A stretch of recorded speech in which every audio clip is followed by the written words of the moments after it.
Welcome to On the Couch, Conversations with Brenda Porter. Today's guest is the marvelous Gabrielle Fulton. Hello, Gabrielle. Welcome.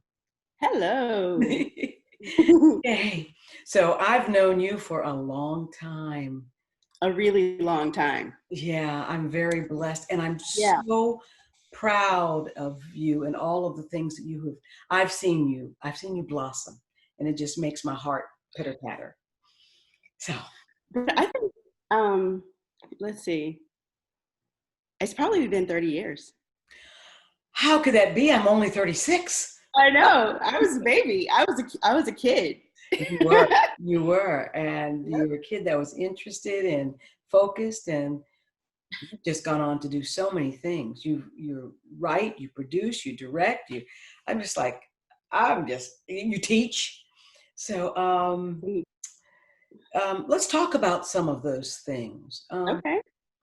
You started out sort of as writing, is that correct? I started out acting. I mean, and I'm right, with Don Griffin. Yes, with Donald Griffin with the Atlanta Street Theater, which you were a part of that too. Yes. So acting was my thing. And after I did Atlanta Street Theater, I did a show at the Theatrical Outfit. I was a junior in high school at the time, and I had to walk there from school, which wasn't too far, because that's the only way I was going to get there. But yeah, I was an actor, and I directed my first play at 18. It was called Coup, and it was, the first full-length play that I directed, and it was very exciting. Was it for as school? A senior. Was it for school?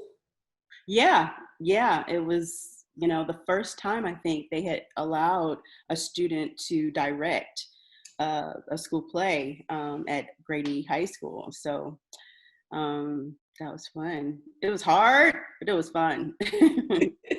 What did you learn in that process?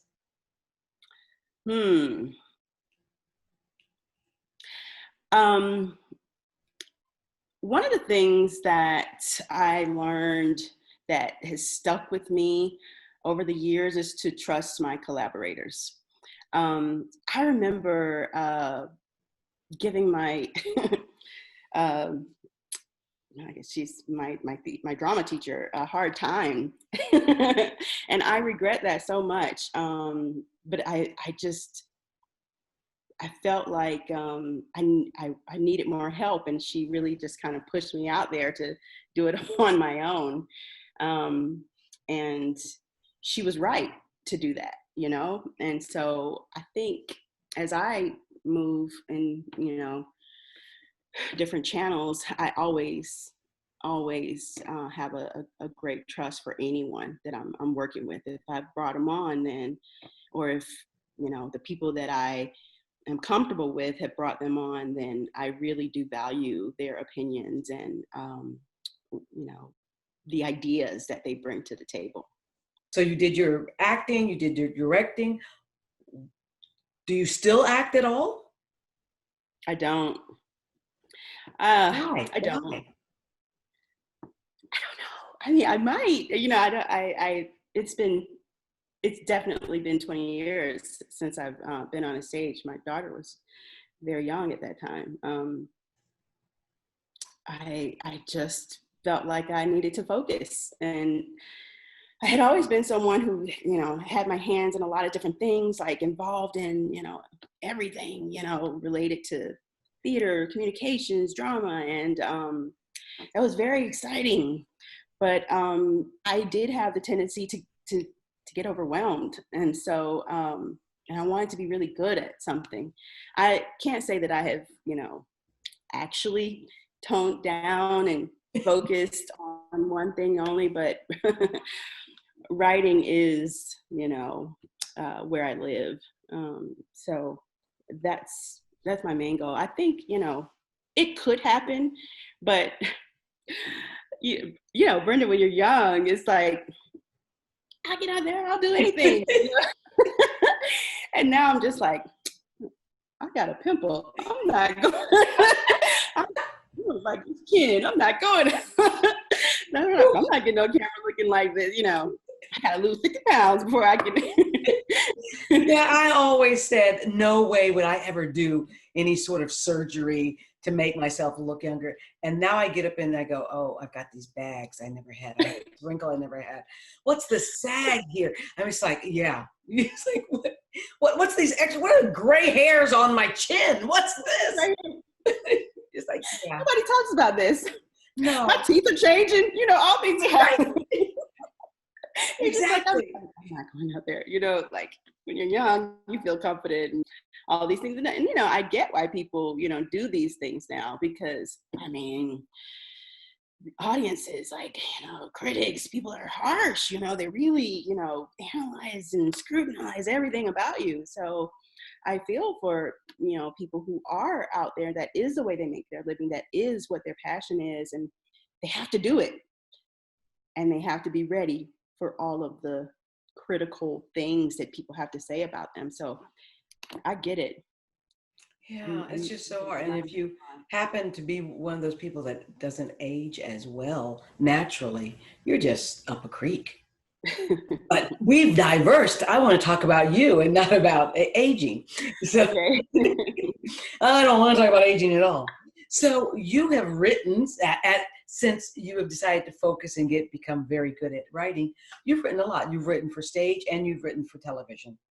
Talk to me about some of your projects.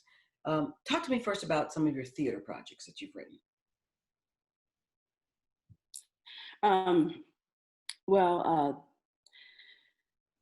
Let's see. It's always like weird to say this because, you love all of your babies. You love everything you write. I really love Uprising, which was produced by Horizon Theater Company. And it was also a part of the DC Women's Voices Theater Festival at Metro Stage. So it was the first DC Women's Voices Theater Festival, which was really exciting. And Tom Jones directed it, which was amazing because he, one of, the plays that influenced me the most was Do Lord Remember Me, that Jamandi did. And I must have been in like third grade, and my Girl That goes way back. Yeah. My Girl Scout troop went to see it. And Tom Jones Theater Company produced it, and Carol Mitchell-Leon and Thomas Bird, and it was an amazing experience. So it was one of the things that made me say I have to do this theater thing. It has to be a part of my life. And so for Tom to come on board as the director of Uprising was just amazing for me. It's like a full circle experience. But Uprising is this great love story, but then with themes of Black liberation sprinkled throughout, and family and sacrifice, and it's set in a community of free Black people in the aftermath of John Brown's raid, which is exciting for me because we didn't talk about free Black people, who lived alongside colonial society. That just wasn't something that we even, it wasn't in those 2 paragraphs of Black history in the history. So I think it was at the time, I think if Uprising came out now, there might be a different story. But at the time, it was like people were talking about Uprising, it's a community of slaves, and, they aren't enslaved, they were free people. 99% of the play, you didn't see one enslaved person. Only at the end do you see one. And I think it was so close to my heart, but I don't know, that it was received critically in the way that it might be now. So I loved the entire experience. I loved, collaborating with other theater makers to bring it to life. And there were people who saw the play and, came up to me in tears afterwards, because of how it touched them. And that's my goal, to move people. So if I move one person, then I think I did my job, with Uprising. So Well, it that was was, it really was. It was really wonderful, and Tom did a good job. I think, yeah, it was a great piece. It was so kudos to you on that. thank you. Um, and you've written for television as well. I know that I'm one of the few people in the world who doesn't have cable and such, so I haven't seen some of your writing, unfortunately. But I know that you've written for television as well. Ambitions, I know. That's right. Yes. Um, Go ahead. I'm sorry. No, so Ambitions is this, it was really exciting. It's like a nighttime soap set in Atlanta, with Robin Gibbons starring in it, and she was amazing. So it's all about the this woman who's ambitious. She wants to take over her family's firm, and she gets into all kinds of shenanigans. And there's love and lust and family and betrayal and all these really great things that we like to escape from our own lives into, on Ambitions. And it has a really great following.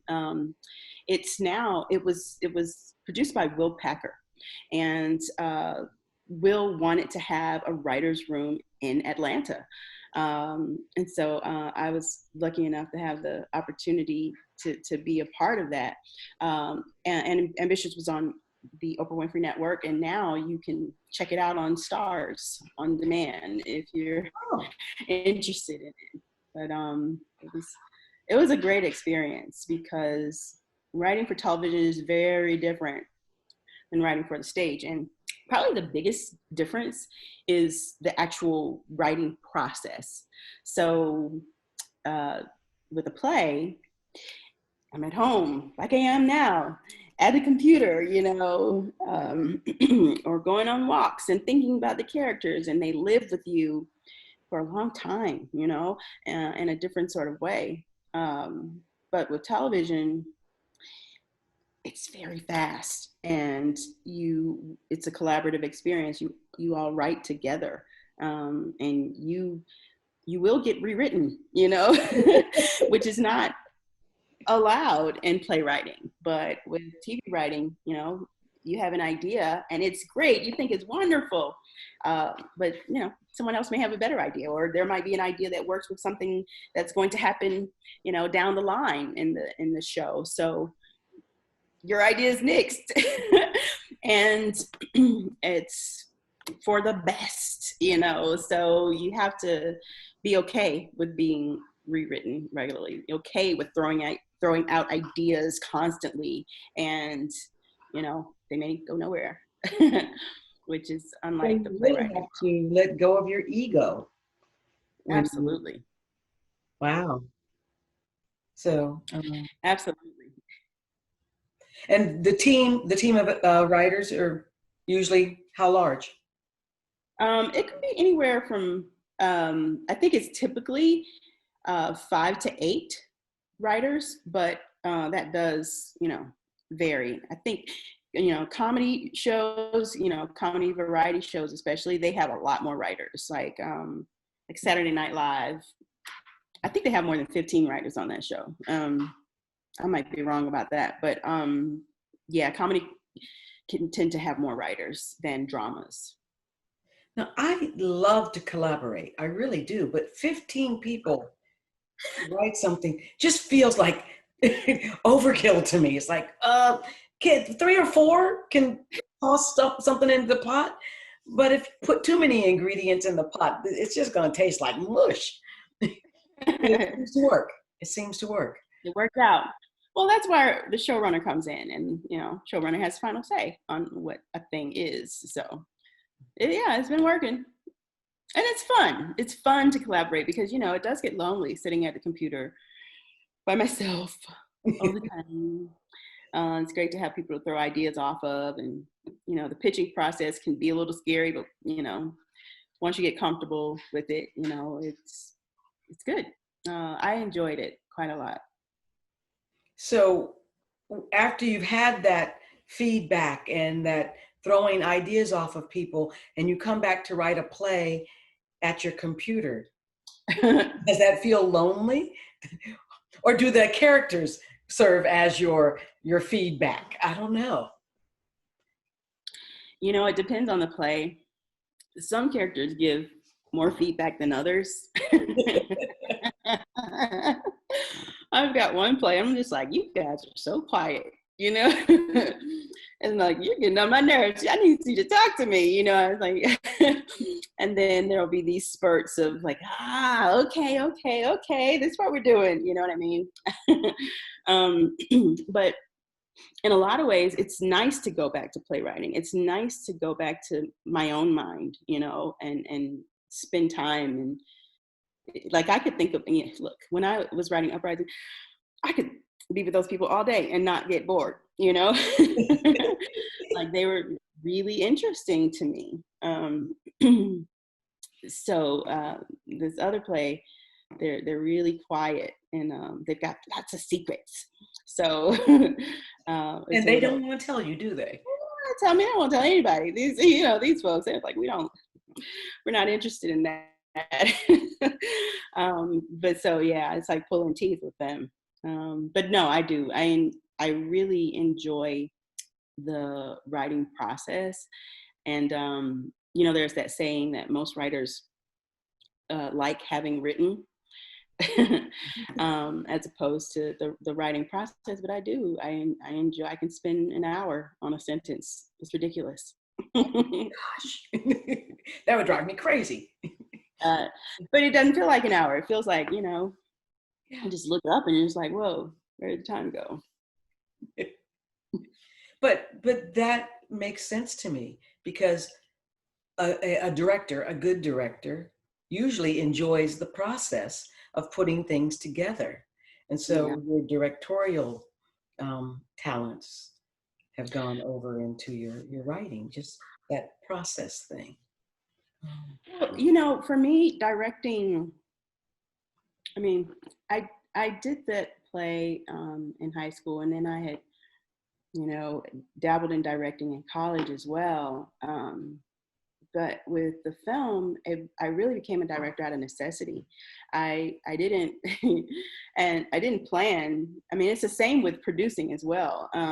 If I had interest and people, wanted to produce my work at the beginning, then, I wouldn't have had to put on that hat. But, when you've got something you want to say, you want to put it out into the world, and you knock on doors and, no one's really interested, it's like, okay, well, it's time for DIY, And so that's what I did. Like, we mentioned Donald Griffin, and he directed my first play, that the first play that I'd written. And then with my film, I had a director on board, and she was amazing. And we had done a lot of work together in terms of, like, thinking about the piece and what it would look like. And, even reaching out to donors, we had done a lot of that work together, and then she couldn't do it. She got really busy, and, we had some things that we differed on. And so it was just best for us to part ways in terms of that project. And which made me very sad. But I was like, what am I going to do? And Brenda, when I say that I, like, all the way up into the day of the shoot, I was like still looking for directors to collaborate with on it. I was like, well, just, do it with me. But it was Karen Mason, one of the producers for for Irreconcilable that said, no, you can do it, you know. She really put that in me that, you know, no, you can do it. and I did, and it was scary, really, really scary. I was terrified, you know, the whole time. I'm not lying. I was like freaking out. I just had to calm myself, you know. I don't think I slept, you know what I mean? The day before, uh, the day before the 3-day shoot, I didn't sleep at all, and it wasn't until must have been like 5 in the morning, 6 in the morning. I was at the house where, you know, we had set up, you know, the, you know, place for people to change clothes and, you know, do makeup and everything. And Jasmine Guy was parked out front, and I got into the car with her, and we we were just talking. She's the star of Irreconcilable, and like I don't know, like it's not anything specific that she said, but just having that conversation with her in that moment helped me to just chill out, you know, chill out. But I had a great team with Irreconcilable, and we really made it happen. So I guess I should say what Irreconcilable is about. I don't know if you will provide information about the different projects. Tell me. Somewhere people can read, but Irreconcilable is about a Black sheep who wants to return to the fold. Robbie Porter, and this is the character that Jasmine Guy plays. She has been an addict for quite a lot of her life, and has let down her family over and over again. But when she gets a fatal diagnosis, she wants to come back and apologize and be forgiven and let back in. That's almost too much to ask, you know, in her mind. But she does take that step, and the family's not so ready to welcome her with open arms. So it's a family drama. It's a gritty family drama. And it was a great, harmonious production process. I only had to fire one person, and it was amicable. Oh, wow. Yeah, we had a really, really great time. Jasmine Guy, Crystal Fox, Broadway star Brandon Durden, and Danielle Deadweiler, and Cynthia Barker was in it. Marguerite Hanna was in it. You know, Jeffrey Williams. I got the Atlanta greats to be a part of it. So it was really exciting. And where can it be seen? So we went to the American Black Film Festival, which is a big deal because they only accept 5 short films for the HBO short film competition. And because of that experience, we got an 18-month broadcast deal with HBO. And it was amazing. Yeah, it's really, really exciting. We had a premiere in New York City, and then yeah, we were on HBO, which was so exciting. And now I'm in the place of trying to get the feature version of that short made, and it's been, you know, it's more than an ocean, but I'm not giving up. So. Well, it's going to work. It's going to work out, because you can't get a project like that you have that God has put in your hands that said, somebody else is going to direct it. Oh, no, this is you. Yes, yeah. And only 5. Yeah, I'm waiting for it. I'm just waiting for it. So, I'm waiting for it too.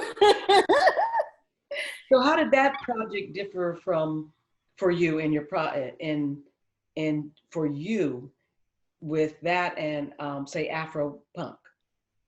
Oh my gosh, completely different.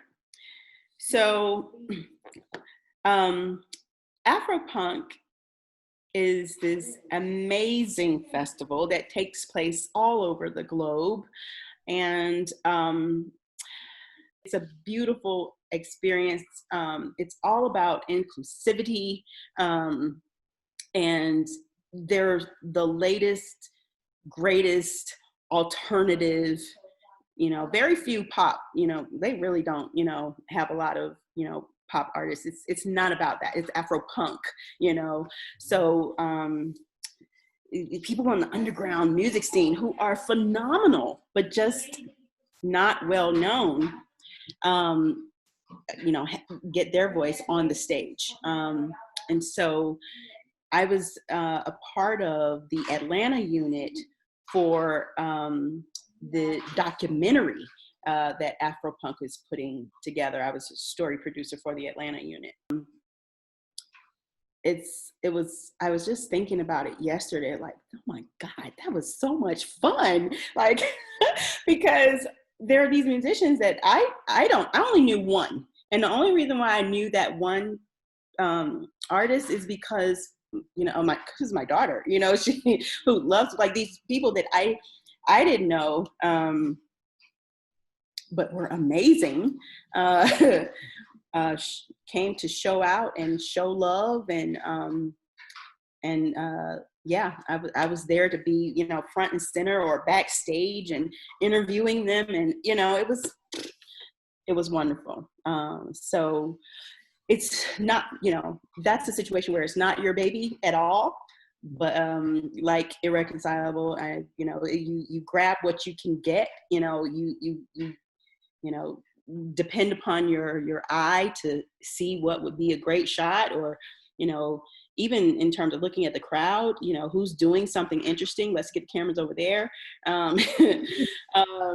It's this unscripted experience that was a lot of fun, amongst this concert and concert goers and all of their revelry. There's beautiful people, very eccentric attire, it's fun. So I can't wait until that comes out. I have no idea when it will, but it's going to be exciting when it does. Where will it be shown?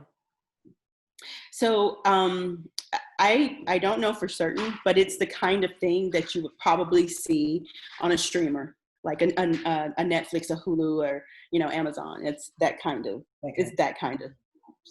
piece. So you also teach.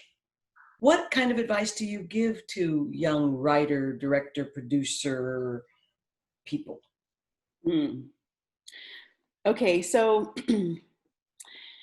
so I teach at Kennesaw State University, and I teach playwriting and screenwriting, and I give all kinds of advice in the university environment. But if this is just for someone who's listening today who wants to be a writer, director, producer, I was thinking about this, and just this morning actually, and I am the type of person who always tried to do things the right way. I wanted to learn as much as I could about it, and then, follow the steps, and get there and make it happen, But I think sometimes you can learn too much, you can do too much research, and that will slow you down. So I would tell them, you don't always have to do things the right way.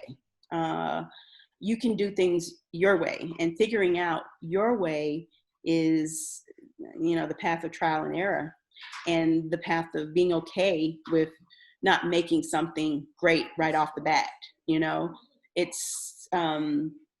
It's being okay with failure and learning from your failure. Not just okay because I don't care. Oh, being okay with it, but being okay with it because say, okay, this is what I did wrong, or excuse me, this is what really worked.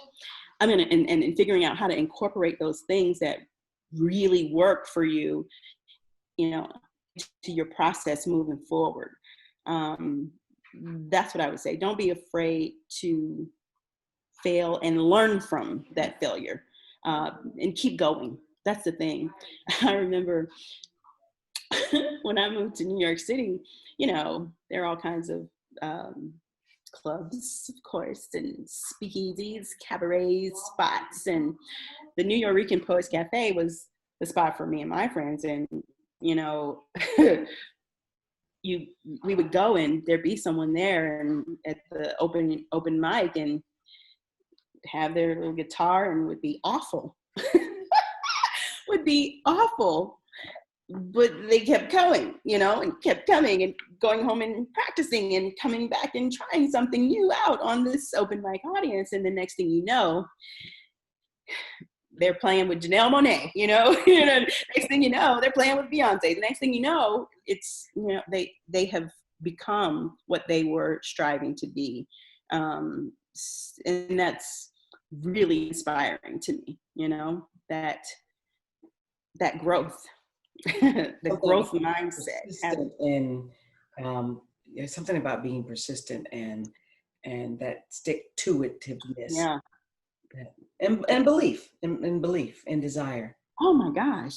Yeah. I'm sorry. I didn't say that. Belief in yourself, confidence, that will take you so far. Like if you, and I don't want to screw this up, what I'm going to say, but it's this thing I read. It's like, you might as well be confident in yourself from the beginning because you can either be confident in yourself from jump or do this work, and then become confident in yourself.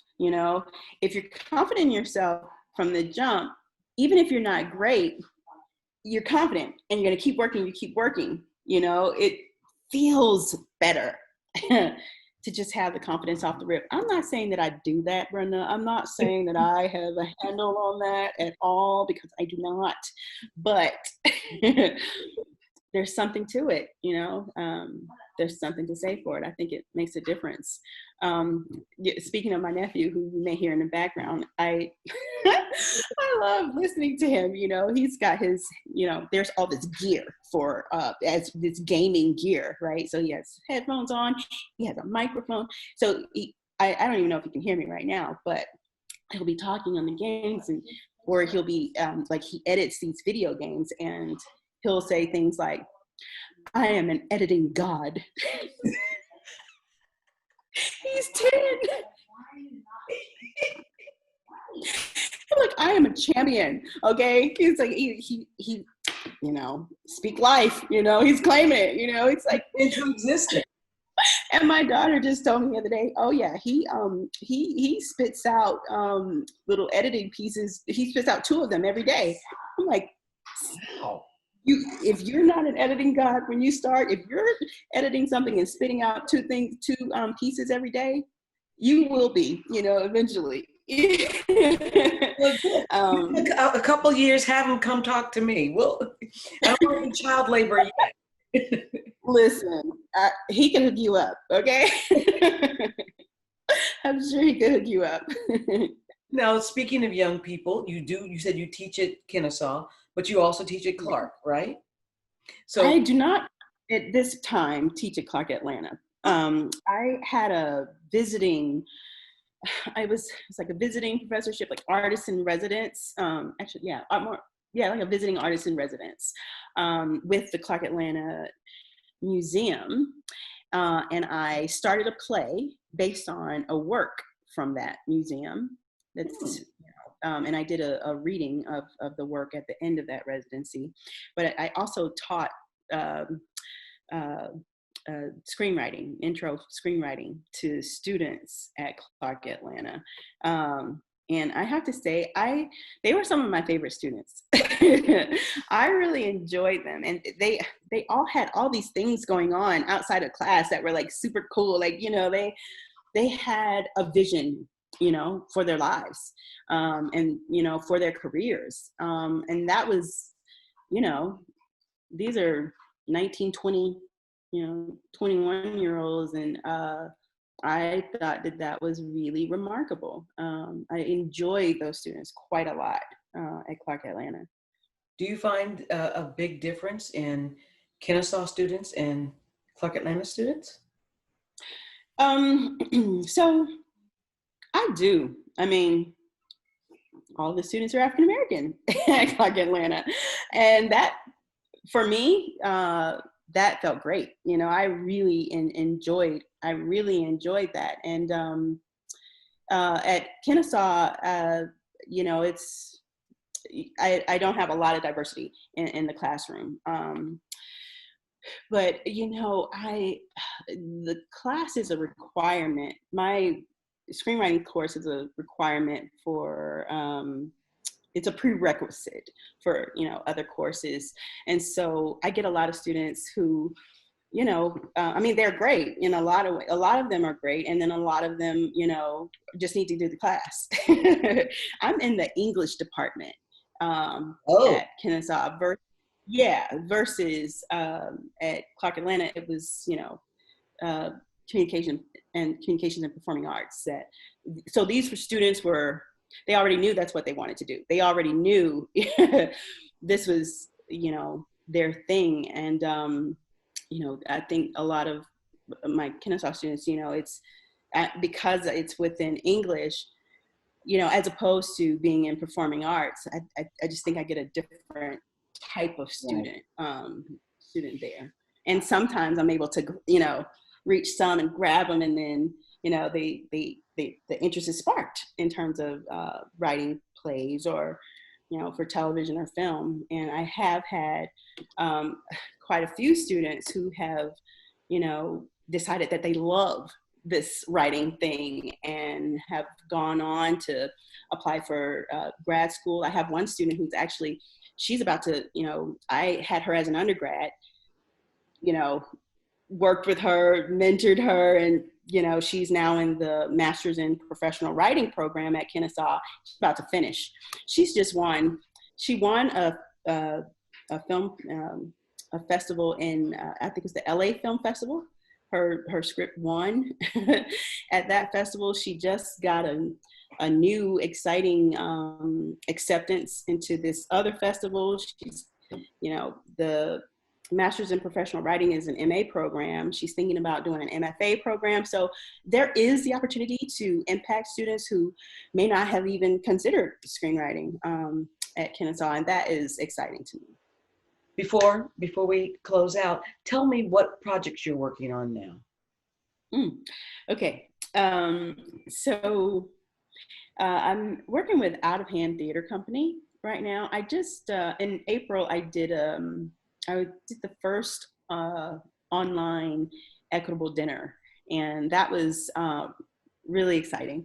It was around health disparities, and so it dealt with an African American woman and the challenges that she faces, um, you know, outside of COVID, and then how COVID exacerbates the stressors of, you know, daily life for African American women in particular.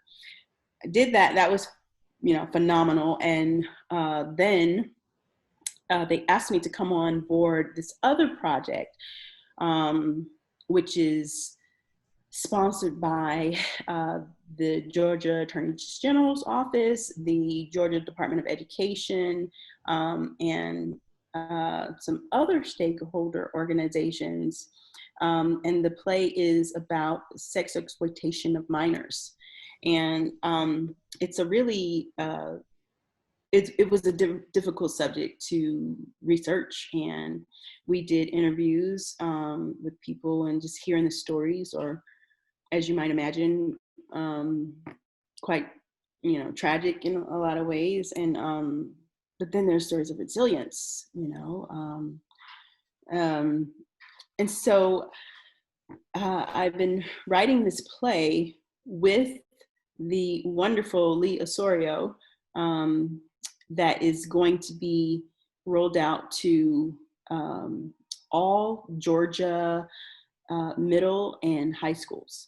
And it will be performed by university students in those various locales within Georgia. And it's supposed to happen in next year.